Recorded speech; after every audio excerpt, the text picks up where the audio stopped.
up, y'all? It's D about to react to this vid by Honest. It's titled "The 2026 Grammys Were." Okay, we got an actual Grammys vid to react to.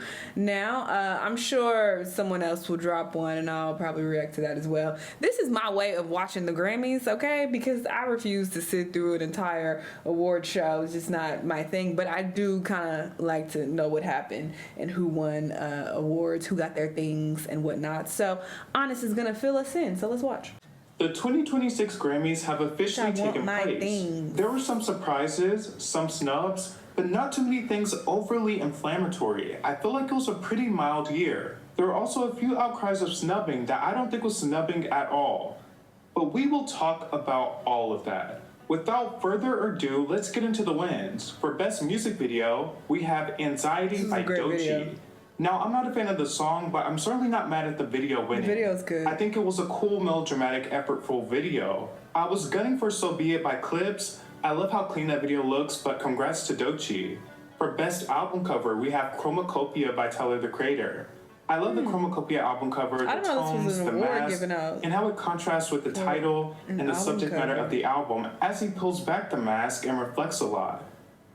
For Best African Music Performance, we have Push to Start by Tyla. This is my shit. Well deserved. Push to Start is phenomenal. It is absolutely everything I could ask for in a summer song. Facts. I will say with categories like these, they're becoming a bit harder to justify because obviously Tyla's roots are in African music styles. However, it's also pop and R&B. The true genre and sound of today is that everything is just kind of a melting pot. Like, yeah, this song comes from an African artist, but it's really just a pop song. Like, for example, Work by Rihanna is a pop song. One Dance by Drake is a pop song. I understand the need for a category like this, especially given that African artists are hitting an entirely new height of popularity. If she was put in the pop category, then people would have been complaining. Like, I think this is a fun, category for her. This was fun. And it's its own movement within And even, itself. of course, she has like pop inspiration, R&B, but it still has, you know, Afro beats embedded in it, so. And they might be sidelined in recognition for other categories.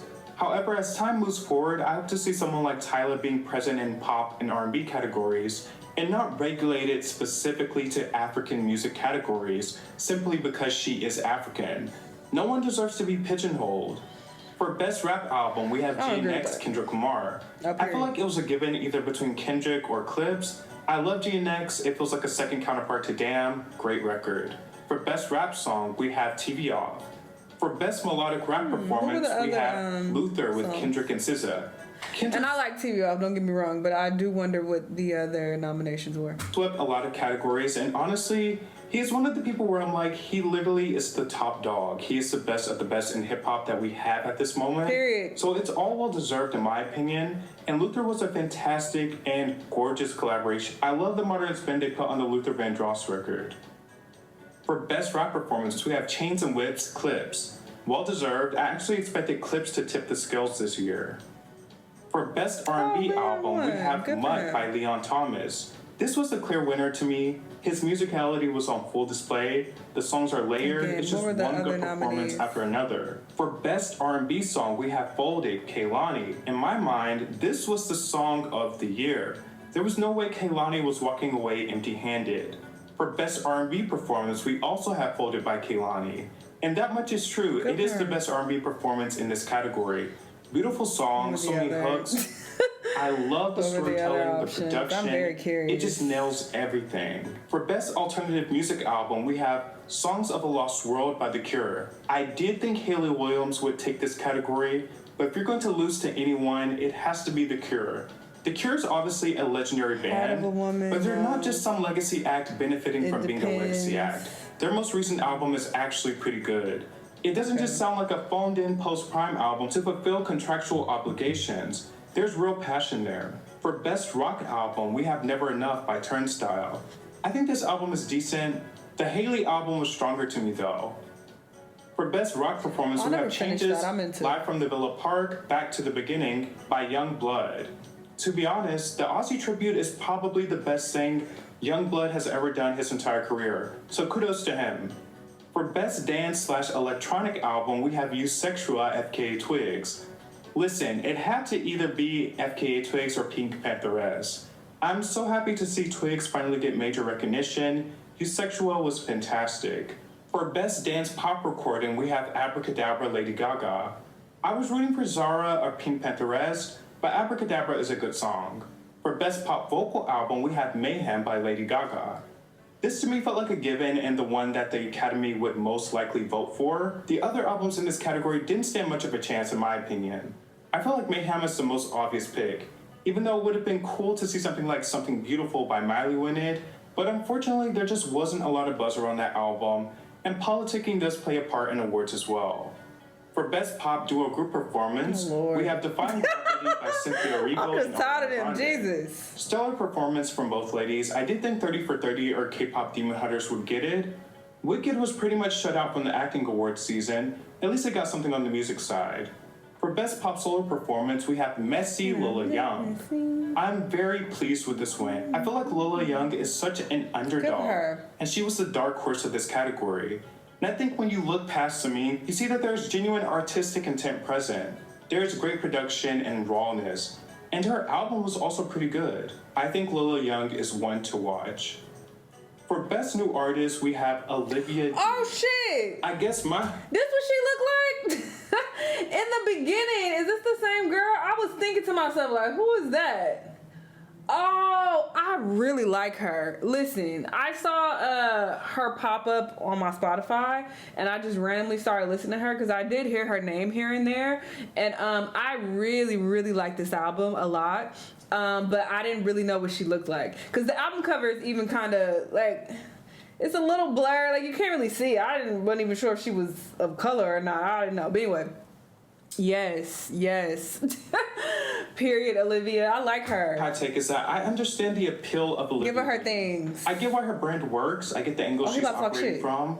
But I don't understand the massive hype for the music. Really? Every few years since Amy Winehouse, the UK puts out another white or racially ambiguous girl that does some form of soulful pop. And I think Adele is the best thing to come out of that lineage musically. But the difference between Amy and a lot of people that came after her is that Amy injected her own personality. She had the lyricism, the heart, the production value. It didn't sound... I don't think she needs to be like an Amy or an Adele to be good. I think people get so stuck on certain artists and they act like there can only be one or one style. And that doesn't need to be the case. I feel like she does have a bit of a unique sound. It's not like she's the most unique in the world, though. It's not like, oh my God, I've never heard anything like this before. But it still sounds really good. It's refreshing, you know?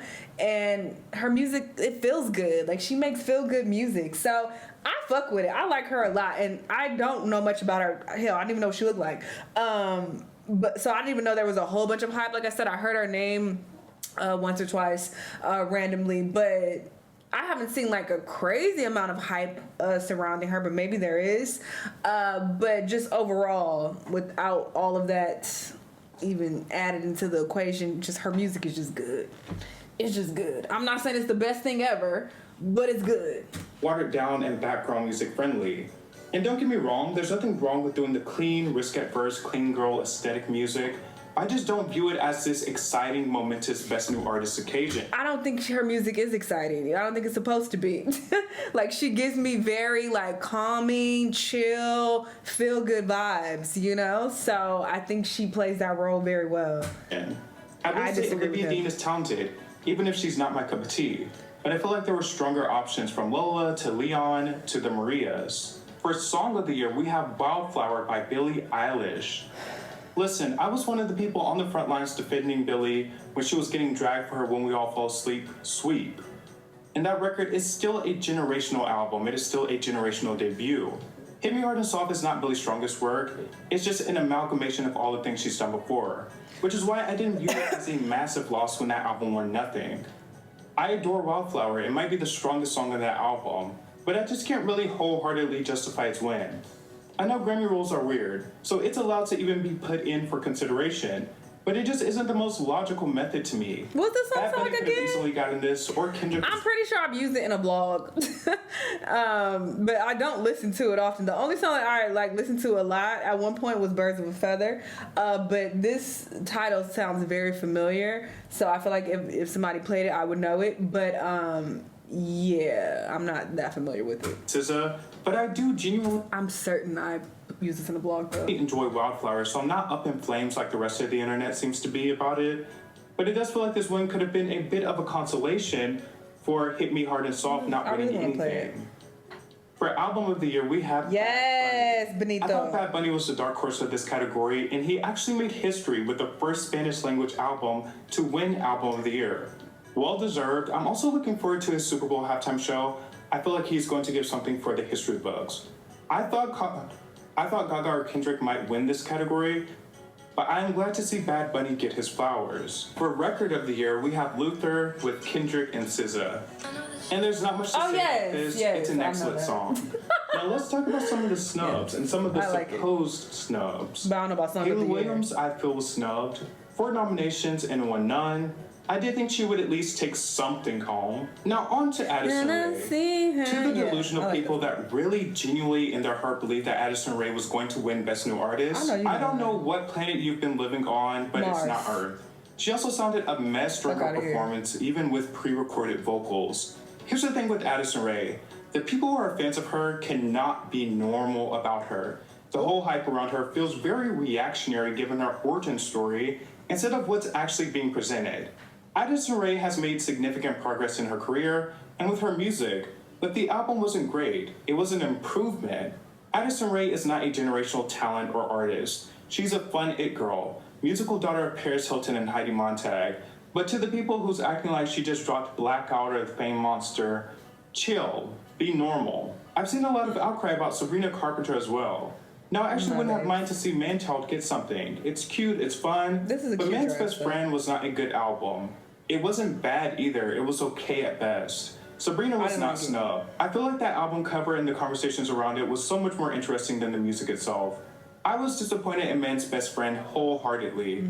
I hate when an artist reels me in and then they slap me with a disappointment. But I'm still rooting for Sabrina and hoping that the next record is better. Clips probably should have edged out Kendrick a little more during this award season, but once again, it's Kendrick, I'm not mad at it. I really wanted to see Pink Pantheress take something home. I like Abracadabra, but I would have loved to see Pink Pantheress be awarded. And I do feel like Illegal was a stronger song. I also feel like Midnight Sun was a stronger song. But I'm sure her moment will soon come. But that about concludes my thoughts on this year's Grammys. Interesting. Shout out to all of the winners. You know, they came and collected their thing. Shout out to Olivia Dean. Very excited that she is getting some recognition and becoming more popular because I really like her album. It's good. I don't know why, you know, he feels like she's so bland, but obviously, you know, everyone has their own opinion. Shout out to Benito. Okay. Bad Bunny came and got his things as he should. Looking forward to seeing him perform at the Super Bowl. Ooh, that's something else I gotta react to on Patreon. I forgot about that. This is a very busy week. I mean, that will go up next week because the Super Bowl is on Sunday. Anyway, interesting though. Interesting. I will be reacting to some Grammy performances on my Patreon, so stay tuned for that as well. I will look and see which ones I want to react to, and they will be up this week. But yeah, interesting seeing, you know, what happened at the Grammys. Y'all let me know what y'all think, and I'll see you on the next one. Bye!